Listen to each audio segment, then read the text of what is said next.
আমার খালাতো ভাই আমার সাথে যেভাবে কাজ করল গল্পটি সম্পূর্ণ শুনলে আপনাদের মেশিন দিয়ে টপ করে পানি চলে আসবে। আপনারা হাতের কাজ করতে বাধ্য হবেন, তাই হাতের কাজ করার আগে হাতের কাছে অবশ্যই টিস্যু রাখবেন। আমার নাম প্রীতি এবং আমার বয়স 23 বছর। আমি দেখতে বেশ সুন্দর, আমার শরীরের গঠন একটু বড় দেখায়। আমার মুখের গঠন আকর্ষণীয়, রং ফর্সা এবং আমার শরীর না খুব পাতলা না খুব মোটা, বরং একদম মাঝারি। আমি গ্রামে থাকি, তাই অন্য গ্রামের মেয়েদের মতো আমিও বেশিরভাগ সময় সালোয়ার স্যুট পরি। আমি শুধুমাত্র 10ম শ্রেণী পর্যন্ত পড়াশোনা করেছি এবং তারপর থেকে বাড়িতেই থাকি। বাইরে থেকে আমাকে খুবই সরল, সাধারণ মেয়ে মনে হতো। আমি ততটা বুদ্ধিমান বা চালাকও ছিলাম না। কিন্তু সত্যি বলতে, আমার জীবনে এমন কিছু দিন এসেছিল যখন আমি আমার সীমা অতিক্রম করেছিলাম, তখন জীবন আমাকে এমন কিছু শিখিয়েছিল যা আমি কখনো ভাবিনি। অনেক আগের কথা, আমি এমন একটি অভিজ্ঞতার মধ্য দিয়ে গিয়েছিলাম যা আমার হৃদয় ও মনের উপর গভীর ছাপ ফেলেছিল। সেই সময় আমার রাহুল খালাতো ভাইয়ের সাথে পরিচয় হয়েছিল। আমার জীবনে তখন অনেক একাকিত্ব ছিল, কিন্তু রাহুল ভাইয়ের সাথে সময় কাটানো আমার ভালো লাগতে শুরু করেছিল। তিনি সবসময় আমার প্রতি যত্নশীল ছিলেন এবং তার উপস্থিতিতে আমার মন হালকা হয়ে যেত। শুরুতে যখন আমি তার সাথে সময় কাটাতাম, তখন শরীরে এক অদ্ভুত চাপ অনুভব করতাম, যেন আমার বিশ্রামের প্রয়োজন। কিন্তু ধীরে ধীরে সবকিছু স্বাভাবিক হতে শুরু করেছিল। আমাদের মধ্যে এমন একটি রুটিন তৈরি হয়ে গিয়েছিল যে, যখনই সুযোগ পেতাম, আমরা দুজন একে অপরের সাথে সময় কাটানোর জন্য ব্যাকুল হয়ে যেতাম। যদিও যখন বাড়িতে অন্য লোকজন থাকত, তখন আমরা একটু ভয় পেতাম যে কেউ যেন আমাদের দেখে না ফেলে। কিন্তু কেউই আমাদের উপর সন্দেহ করত না, কারণ রাহুল ভাইজা আমাকে সবসময় দিদি বলে ডাকতেন। যাই হোক, আমি বয়সে তার থেকে 1 বছরের বড় ছিলাম। সেই সময় শীতকাল ছিল এবং সবাই নিজ নিজ ঘরে থাকত। রাতে সবাই তাড়াতাড়ি নিজ নিজ ঘরে ঘুমাতে চলে যেত। তখন আমি এবং রাহুল ভাইজা আলাদা ঘরে ঘুমাতাম। একদিন রাতে যখন আমি দরজা বন্ধ করে ঘুমাচ্ছিলাম, তখন এমন একটি ঘটনা ঘটেছিল যা আমার জীবনে একটি নতুন অভিজ্ঞতা যোগ করেছিল। ঘটনাটি ছিল এই যে, আমাদের বাড়ির একজন সদস্য, আমার খালা, খুব অসুস্থ হয়ে পড়েছিলেন। এই কারণে আমার মা এবং আমি খালাকে দেখতে তাদের বাড়িতে গিয়েছিলাম। তখন আমাদের পৌঁছে দিতে রাহুল ভাইজা গাড়ি নিয়ে এসেছিলেন। তিনি যখন প্রথমবার আমাকে দেখলেন, তখন বললেন, আপনি তো অনেক বড় হয়ে গেছেন দিদি। তখন আমি একটু হাসলাম। তারপর যখন আমরা গাড়িতে করে খালার বাড়ি যাচ্ছিলাম, তখন সন্ধ্যা 6টা বাজে গিয়েছিল। তখন আমাদের বাড়ি পৌঁছাতে দেরি হয়ে গিয়েছিল, তাই রাস্তায় কিছুটা অন্ধকার হয়ে গিয়েছিল। শীতের দিন ছিল, তাই 6টার মধ্যেই অন্ধকার হয়ে যেত। যখন আমরা বাড়ি পৌঁছালাম, তখন দেখলাম খালু রান্নাঘরে খাবার বানাচ্ছেন আর খালা বিছানায় শুয়ে আছেন। তখন আমার মা রান্নাঘরে গেলেন এবং খালুকে বললেন, যখন এত সমস্যা হচ্ছিল তখন আমাকে আগেই বলে দিলে না, এত কষ্ট নেওয়ার কি দরকার ছিল। পরে মা খাবার বানাতে লাগলেন আর আমি খালার কাছে বসে গেলাম। খালা আমাকে দেখে খুশি হলেন, কিন্তু তার অবস্থা বেশ খারাপ লাগছিল। কিছুক্ষণ পরে আমার মা খালাকে খাবার দিলেন এবং নিজের হাতে খাওয়ালেন। ঠিক সেই সময় রাহুল ভাইজা আমাকে ডাকলেন। তখন আমি তার দিকে তাকালাম এবং জিজ্ঞেস করলাম, কি হয়েছে ভাইজা? তিনি আমার দিকেই তাকিয়েছিলেন, যেন কিছু বলতে চাইছেন। তার কথাগুলো পরে আমাকে একটি নতুন অভিজ্ঞতা দিয়েছিল। রাতের খাবারের সময় যখন হল, আমি ঘরে গেলাম যেখানে রাহুল ভাইয়া খাবার খাচ্ছিলেন। তিনি আমাকে দেখেই বললেন, দিদি আসুন, একসাথে খাবার খাই। আমি না করে বললাম, না ভাইজা, আপনি আগে খান, আমি পরে খাব। কিন্তু তিনি জোর করে আমাকে বসালেন। আমিও ক্ষুধার্ত ছিলাম, তাই বেশি আপত্তি করিনি এবং আমরা দুজন একসাথে বসে খাবার খেতে লাগলাম। তখন আমরা দুজন খুব মজা করে খাবার খেলাম, কারণ খাবার আমরা একসাথে এনেছিলাম। খাবার শেষ হওয়ার পর আমি আমার মায়ের ঘরে ঘুমাতে যাচ্ছিলাম। ঠিক তখন রাহুল ভাইজা বললেন, দিদি যদি আপনার খারাপ না লাগে তাহলে আপনি এখানে আমার ঘরেই ঘুমিয়ে যান। তার এই কথা শুনে আমি হতবাক হয়ে গেলাম এবং বললাম, না ভাইজা, আমি মায়ের সাথে ঘুমাব। কিন্তু তখন বারবার তিনি আমাকে অনুরোধ করতে লাগলেন। শেষ পর্যন্ত আমি রাজি হয়ে গেলাম, ঠিক আছে, আমি এখানে ঘুমাব, কিন্তু আগে মাকে বলে দিতে চাই যে আমি আপনার ঘরে ঘুমাচ্ছি। এতে রাহুল ভাইজা নিজেই গিয়ে মাকে বললেন যে আমি তার ঘরে ঘুমাচ্ছি। এদিকে আমি আমার সালোয়ার কুর্তা বদলে ফেললাম, কারণ আমার কাপড় কিছুটা টাইট ছিল। যখন রাহুল ভাইজা আমাকে নতুন কাপড়ে দেখলেন, তখন হেসে বললেন, দিদি আপনি এই ড্রেসে অসাধারণ দেখাচ্ছেন, আপনি এত সুন্দর কেন? তখন আমি কিছু বললাম না, শুধু হেসে কথা বদলে দিলাম। পরে আমি চাদর গায়ে দিলাম এবং বিছানায় বসে গেলাম। রাহুল ভাইজাও তার ঘুমের ব্যবস্থা নিচে মেঝেতে করতে লাগলেন। তখন আমি বললাম, ভাইজা বিছানায় ঘুমিয়ে যান, এখানে যথেষ্ট জায়গা আছে। আমার কথা শুনে রাহুল ভাইজাও চাদর গায়ে দিয়ে আমার পাশে বসে গেলেন। রাহুল ভাইজা খুব হাসি খুশি এবং মজার মানুষ ছিলেন। তিনি মজার মজার কথা বলে আমাকে অনেকক্ষণ হাসালেন। কথা বলতে বলতে কখন রাত 12টা বেজে গেছে টেরও পাইনি আর কখন ঘুমিয়ে পড়লাম। সকালে যখন ঘুম ভাঙল দেখলাম রাহুল ভাইজা আমার চুল নিয়ে খেলছেন। আমাকে জেগে থাকতে দেখে তিনি হেসে বললেন, গুড মর্নিং দিদি, কেমন আছো? আমিও হেসে বললাম, খুব ভালো ভাইয়া কি। তারপর আমরা দুজনেই চাদরের নিচে বসে গল্প করতে লাগলাম। ঠিক তখনই মা আমাদের জন্য গরম গরম চা নিয়ে এলেন। সকালটা ছিল খুব ঠান্ডা, তাই চাদরে মুড়িয়ে চা খাওয়া ভালো লাগছিল। রাহুল ভাইজা বারবার আমার দিকে তাকাচ্ছিলেন। আমি হেসে জিজ্ঞেস করলাম, কি ভাইজা, এভাবে কেন তাকিয়ে আছো? তিনি মজা করে বললেন, তোমার চোখগুলো খুব বড় আর সুন্দর। সত্যি বলছি দিদি, তোমার চোখে তাকালে মন খুশি হয়ে যায়। তখন আমি মজা করে বললাম, সকালে যখন আমি ঘুমাচ্ছিলাম তখন তুমি কি করছিলে? তিনি একটু হেসে বললেন, কিছু না দিদি, তোমার চুল ঠিক করছিলাম গু। রাহুল ভাইয়া দেখতে বেশ সুন্দর ছিলেন। তার মুখে তখনও দাড়িগোঁফ ওঠেনি, মুখটা ছিল খুব পরিষ্কার। আমার তুলনায় তার উচ্চতা একটু কম ছিল, কিন্তু তার কিছু আচরণ আমাকে মাঝে মাঝে অবাক করে দিত। সকালের সময়টা একটু ব্যস্ত ছিল। মা ঘরের কাজে ব্যস্ত ছিলেন আর খালু কাজে যাওয়ার জন্য প্রস্তুত হচ্ছিলেন। তখন আমিও মায়ের সাহায্য করতে লাগলাম। এর মধ্যে খালু খাবার প্যাক করে কাজে চলে গেলেন। আমার প্রতিদিন সকালে গোসল করার অভ্যাস ছিল, তাই আজও গোসল করতে বাথরুমের দিকে গেলাম। আমি জানতাম না যে রাহুল ভাইজাও তখন গোসল করছেন। বাথরুমের দরজা খুলতেই আমি লজ্জায় লাল হয়ে গেলাম আর দ্রুত আমার ঘরে ছুটে এলাম। রাহুল ভাইজা তখন গোসল করছিলেন, তার মুখে সাবুন লাগানো ছিল, তাই তিনি আমাকে দেখতেই পাননি। কিন্তু আমি এত বেশি লজ্জা পেয়ে গেলাম যে সেই দৃশ্য বারবার আমার মাথায় ঘুরতে লাগল। ঘরে বসে আমি নিজের চিন্তায় ডুবে গেলাম আর আস্তে আস্তে হাসতে লাগলাম গু। এর মধ্যে রাহুল ভাইজা গোসল করে ঘরে এলেন। আমাকে একা হাসতে দেখে মজা করে বললেন, কি ব্যাপার দিদি, আজ তো খুব খুশি লাগছে। তার কথা শুনে আমি একটু চুপ করে গেলাম আর বললাম, না ভাইজা, এমন কিছু না, এমনিই হাসছিলাম। রাহুল ভাইজা মোবাইল নিয়ে পাশে এসে বসে বললেন, সত্যি সত্যি বলো দিদি, কি ভাবছিলে যে এত হাসি পাচ্ছিল? তখন আমি হেসে বললাম, না ভাইজা, কিছুই না। কিন্তু রাহুল ভাইজা জিদ ধরলেন, না দিদি, বলো না। না বললে আমি ভুল বুঝব। তখন আমি বললাম, প্লিজ ভাইজা, এই কথাটা এখানেই শেষ করো। এতে ভাবার কিছু নেই কি। তারপর আমি দ্রুত উঠে গোসল করতে চলে গেলাম। গোসলের পর আমি ঘরে ফিরে এলাম আর মজা করে ইচ্ছে করে একটু পানি রাহুল ভাইয়ার দিকে ছুড়ে দিলাম। এটা দেখে রাহুল ভাইজা হঠাৎ উঠে দাঁড়ালেন আর আমার চুল ধরে আমাকে বিছানায় বসিয়ে দিলেন।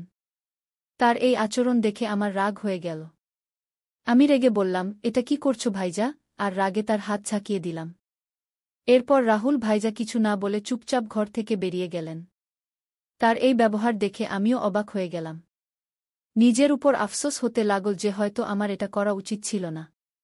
তারপর দ্রুত আমি আমার চুল ঠিক করে মায়ের কাছে চলে গেলাম। খালু খালার যত্ন নিচ্ছিলেন, তাকে ওষুধ দিচ্ছিলেন আর খাবার তৈরি করছিলেন। ঠিক তখনই খালা আমাকে বললেন, যাও রাহুলকে ডেকে আনো, গরম গরম খাবার খেতে বলো, নইলে ঠান্ডা হয়ে যাবে গু। আমি জানতাম রাহুল ভাইজা আমার উপর রাগ করেছেন। তাকে ডাকতে গিয়ে দেখলাম তিনি ছাদে বসে ফোন দেখছেন। আমি ডাকলাম, ভাইজা নিচে এসো, মা ডাকছেন, খাবার খেয়ে নাও। কিন্তু তিনি কোনো উত্তর দিলেন না। তখন আমি আরও কাছে গিয়ে বললাম, প্লিজ ভাইজা, আমার উপর রাগ করো না। আমার ভুল হয়ে গেছে, আমি ক্ষমা চাইছি গু। তবুও তিনি আমার দিকে তাকালেন না, ফোন দেখতে থাকলেন। তখন আমি তার হাত ধরে বললাম, ভাইজা, ভুল শুধু আমার না, তুমিও তো আমার চুল টেনেছিলে, তাই আমার রাগ হয়েছিল। এখন এত রাগ করো না গে। তখন আমার চোখে পানি চলে এল আর কাঁদতে কাঁদতে বললাম, ভাইজা প্লিজ এত রাগ করো না। যদি আমার ভুল হয় তবে আমাকে এক না দুটা চড় মারো, কিন্তু এভাবে চুপ করে থাকো না গি। আমাকে কাঁদতে দেখে রাহুল ভাইয়ার রাগ একটু ঠান্ডা হল। তিনি আস্তে বললেন, ঠিক আছে, কাঁদো না। কিন্তু তোমার আমার উপর হাত তোলা উচিত হয়নি। যাই হোক, ছেড়ে দাও, চলো খাবার খেয়ে নিই গু। তখন আমি বললাম, প্রথমে এটা বলো যে তুমি আমাকে মাফ করে দিয়েছ। তখন তিনি হেসে বললেন, আরে অনেক হয়েছে, এখন চুপ করো, নইলে আমাকে আরও বেশি ক্ষমা চাইতে হবে গু। তারপর আমরা দুজন নিচে গিয়ে খাবার খেতে বসলাম। খালু আর খালা আগেই খেয়ে ফেলেছিলেন। মা রান্নাঘরের কাজ শেষ করছিলেন। খাওয়ার পর আমি খালার পাশে বসে গেলাম আর তার সাথে কথা বলতে লাগলাম, খালার স্বাস্থ্যের খোঁজ নিতে লাগলাম। এই সময় মা বললেন, তোমরা এবং রাহুল এখানেই থাকো, আমি নিকটবর্তী বাড়িতে দেখা করতে যাচ্ছি।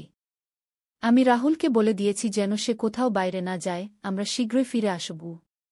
তারপর মা এবং খালু বাইরে চলে গেলেন এবং আমি খালার ঘর পরিষ্কার করতে শুরু করলাম। ঠিক তখনই রাহুল ভাইয়া মজা করতে করতে এসে পড়লেন। আমি তাকে বললাম, ভাইজা, দয়া করে আমার জন্য কিছু এনে দাও।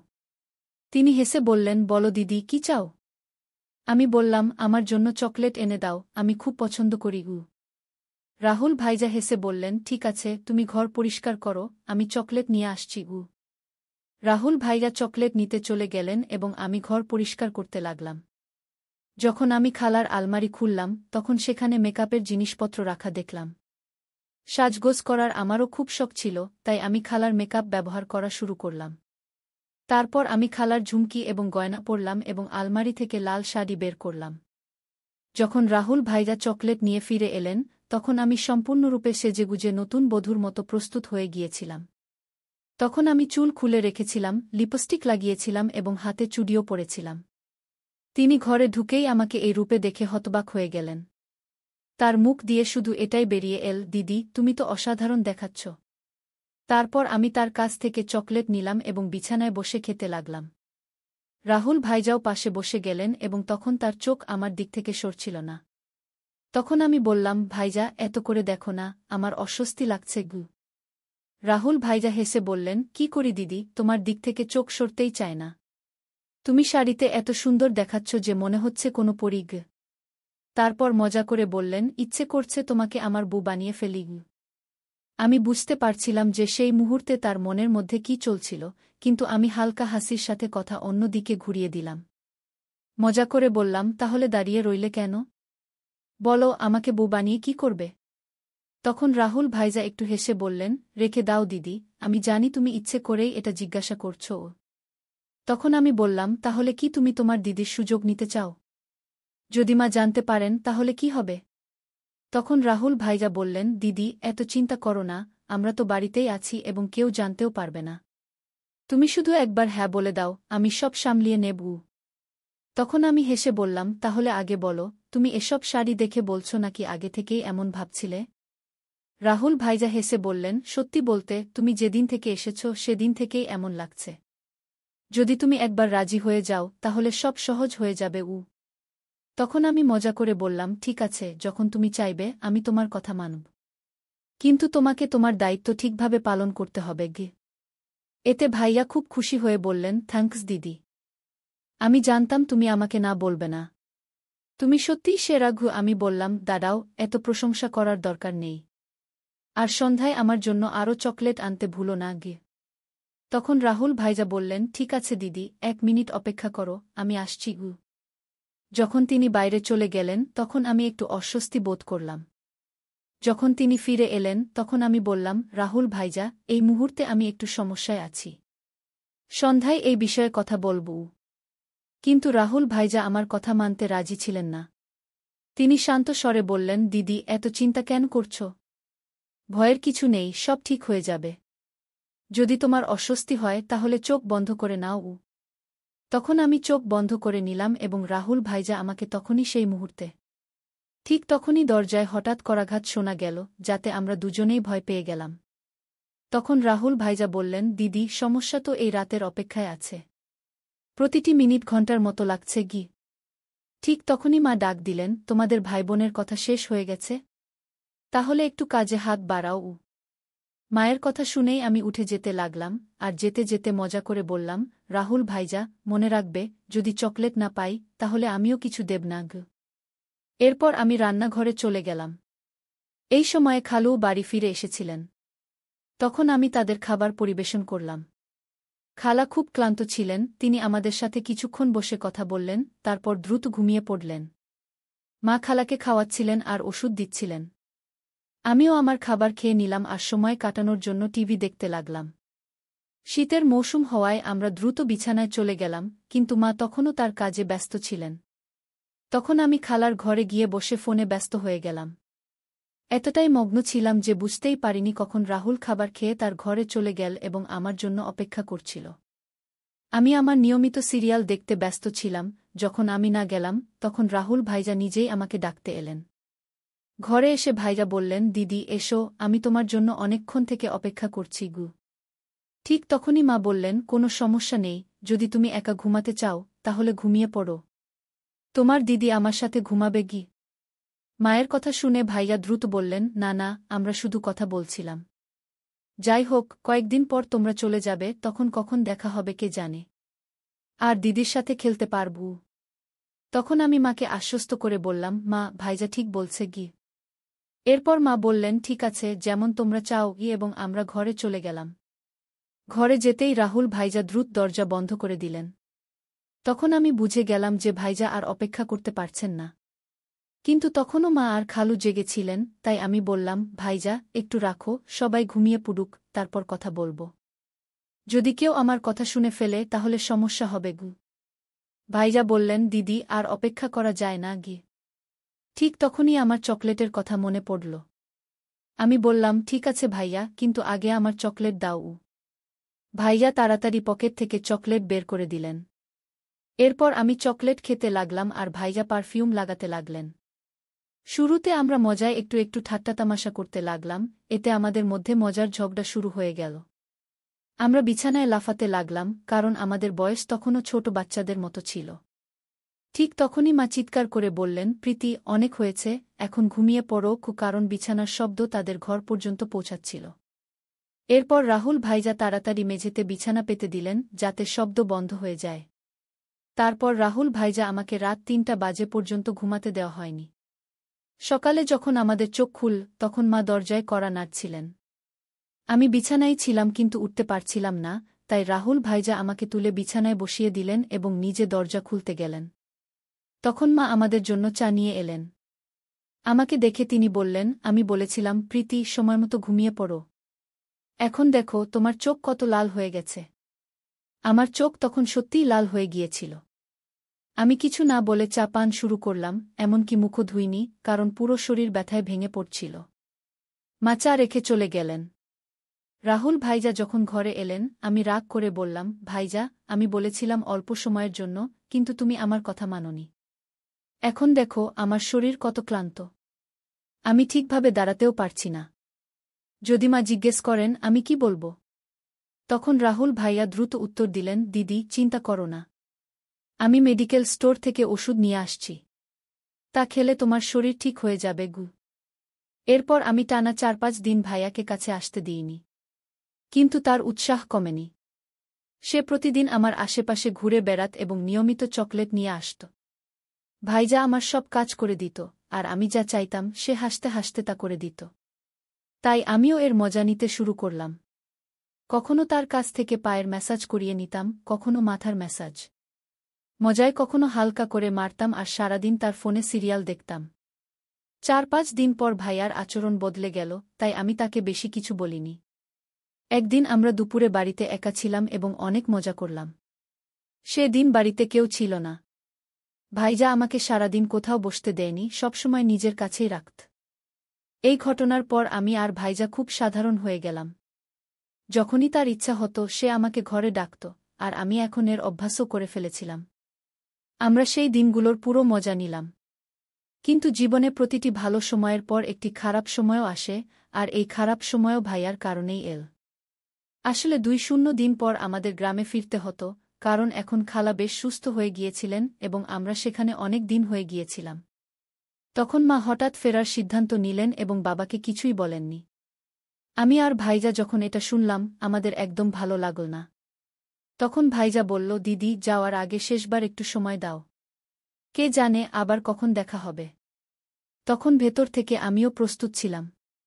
কিন্তু সে দিন বাড়িতে সবাই ছিল, এমনকি খালু আজ বাড়িতেই ছিলেন। তখন খালু মাকে বললেন, দিদি, আজ থাকো। আমি কাল তোমাকে বাস স্ট্যান্ড পর্যন্ত ছেড়ে দেব। এটা শুনে আমি একটু খুশি হলাম, কারণ আমাদের কাছে এক রাত ছিল। তখন শেষ পর্যন্ত মাও রাজি হলেন। এরপর আমরা খুবই অধৈর্য হয়ে রাতের অপেক্ষা করতে লাগলাম। যখন রাত হল, তাড়াতাড়ি খাবার খেয়ে আমরা আমাদের ঘরে চলে গেলাম। তখন আমরা এতই অস্তর্ক হয়ে গিয়েছিলাম যে দরজাও ঠিকমতো বন্ধ করিনি। তখন অল্প সময়ের মধ্যেই হঠাৎ খালু এসে আমাদের সেই অবস্থায় দেখে ফেললেন। আমি ভয়ে কাঁপতে লাগলাম এবং সঙ্গে সঙ্গে সেখান থেকে সরে গেলাম। খালু তখন খুব রেগে গিয়েছিলেন, কিন্তু তিনি ধৈর্য ধরে পুরো পরিস্থিতি সামলে নিলেন। তিনি আমাদের উপর রাগ না করে আমাদের ভুলগুলো বোঝালেন এবং সে দিন আমাকে একটি বড় শিক্ষা দিলেন। তখন খালুর ভালোবাসা আর সহযোগিতায় আমরা পরিস্থিতি সামলে নিলাম। এরপর থেকে আমি আমার ভুলগুলো থেকে অনেক কিছু শিখেছি। সেই ঘটনার পর আমি কখনো এমন কিছু করিনি যাতে আমার পরিবারকে লজ্জিত হতে হয়। তাই বন্ধুরা, আমাদের জীবনে ভুল হতে পারে, কিন্তু সেগুলো থেকে শেখাটাই সবচেয়ে গুরুত্বপূর্ণ। যদি আপনার জীবনে কখনো এমন পরিস্থিতি আসে, তা সামলানোর চেষ্টা করুন এবং পরিবারের সাথে সবসময় খোলামেলা কথা বলুন।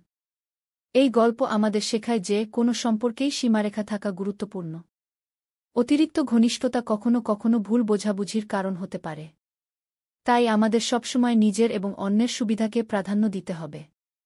পরিবারের পরিবেশ আর সম্পর্কের সম্মান করা খুবই গুরুত্বপূর্ণ। দরজা বন্ধ না করার ঘটনা একটি ছোট ভুল ছিল, কিন্তু এটি বড় সমস্যা তৈরি করেছিল। এ থেকে বোঝা যায় ছোট ছোট বিষয়েও সতর্ক থাকা উচিত, কারণ এগুলোর জীবনে বড় প্রভাব পড়তে পারে। তাই বন্ধুরা, এটা ছিল আমাদের আজকের ছোট্ট গল্প।